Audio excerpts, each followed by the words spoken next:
ఎందుకంటే 8 మనకు ఘోర అఘోర రూపంలో బాధిస్తున్నాయి. అవునా లేదా? మనం 8 మనలో ఉన్నాయా లేవా? నీరుందా? శరీరంలో నిప్పుందా? ఉందా లేదా చెప్పండి. ఇవన్నీ ఉన్నాయి కదా, మరి ఎక్కడున్నా 7? సూర్యుడు చంద్రుడు మనలో ఉన్నారు. చూపులో సూర్యుడు ఉంటాడు, మనస్సులో చంద్రుడు ఉంటాడు.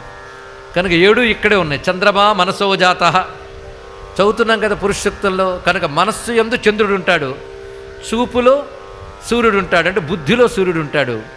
అదేవిధంగా నేను అనే భావం ప్రతివాడికి ఉంటుంది. కనుక 7 శరీరం. ఈ శరీరం నేను అనుకునేవాడు 8వ వాడు. 8 చైతన్యమే, అంటే శివుడే. ఇలాంటి 8 మనకున్నాయి. మనతో కొన్ని 8 ఉంటాయి.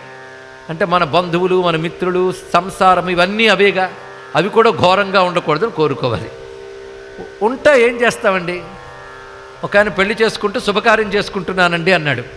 శుభలేఖ అందుకున్నవాడు చెప్పాడు, ప్రస్తుతం శుభమే అనుకోనైనా అన్నాడు. అప్పుడు తర్వాత తెలుస్తుంది, ఇప్పుడు అఘోరంగా కనబడుతుంది, తర్వాత ఘోరం కూడా ఉంటుంది. అలాగని ఘోరమా? అప్పుడప్పుడు అఘోరం కూడా ఉంటుంది. సృష్టిలో నీ మనుషుల వల్ల కూడా నువ్వు ఘోరాఘోరాలు పొందుతుంటావు. అవునా లేదా అండి?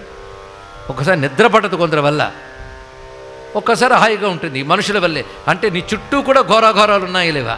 ఆ మాటకొస్తే నీలో కూడా ఘోరాఘోరాలు ఉన్నాయి. ఎన్నిసార్లు నిన్ను నువ్వు తిట్టుకోలేదు, నీ వల్ల నువ్వు బాధపడలేదు. అవునా లేదా? అబ్బాయి తలనొప్పండి అంటావు, తలనొప్పి ఉందని తలక్కర్లేదను, నొప్పక్కర్లేదంటావు, కానీ వస్తుంది నొప్పి. తల ఉంటే నొప్పి వస్తుంది. తలనొప్పికి కారణం ఏంటంటే తలేనాయన అన్నాడు ఒక ఆయన. అలా అంటే అలాగా?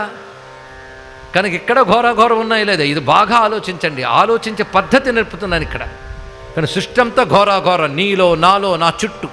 మనం కోరుకునేది ఏంటంటే ఈ ఘోరంగానే అఘోరంగాని మనకు అనుకూలంగా మారిపోతే చాలు, అంటే శివంగా మారితే చాలు. ఇంకా నా పట్ల ఏవి ఘోరంగా ఉండకుండా అఘోర అపాపకాశిని తయా నస్తను వాసంతమయ గిరిశంతాభిచాకసీహి. నా చుట్టూ కూడాను ఈ ఘోరం పోయి అఘోరమైన శాంతమైన రూపంతో కనబడవయ్యా. ఘోరమున్నా నాకు అది అఘోరం అయిపోవాలి అని రోజు అనుకుంటే ఇవన్నీ శాంతమైపోతాయి కదా. అదే మా పెద్దవాళ్ళు ఏం చెప్పారంటే, ఘోరము అఘోరముగా ఉన్న శివుడు నాకు అఘోరంగా శివంగా ఉండాలని రోజు అనుకోవాలట.